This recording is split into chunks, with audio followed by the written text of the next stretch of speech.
मैं सिर्फ एक सवाल करना चाहता हूं। क्या तुम मानते हो कि ईश्वर एक है या अनेक?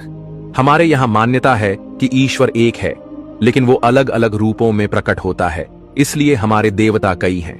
ठीक है, अगर ईश्वर एक ही है तो क्या उसे हजारों रूपों में बांटने की जरूरत है? क्या सर्वशक्तिमान को किसी माध्यम की जरूरत होती है? देखो, जैसे एक ही सूरज होता है, लेकिन उसका प्रकाश पानी में अलग दिखता है, शीशे में अलग, धरती पर अलग, वैसे ही ईश्वर के कई रूप हैं। लेकिन सूरज का रूप नहीं बदलता, उसका अक्स बदलता है। पर तुम तो असली रूपों की पूजा करते हो ना? पत्थर की मूर्ति को भगवान मानते हो?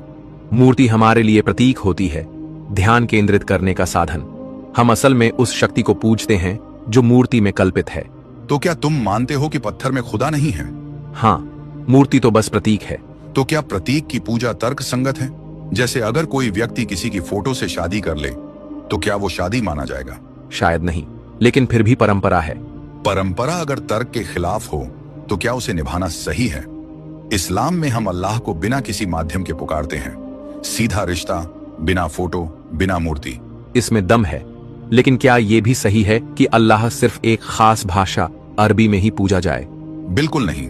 दुआ किसी भी भाषा में हो सकती है। कुरान अरबी में है क्योंकि वह उस समय की भाषा थी, लेकिन अल्लाह सब भाषाओं को जानता है, दिल की आवाज समझता है।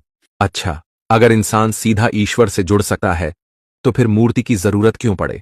बस यही सवाल तर्क को जन्म देता है। सोचो, क्या ईश्वर को हमें समझने के लिए कोई प्रतीक चाहिए, या क्या हमें उसे जानने के लिए सोचने और समझने की जरूरत है?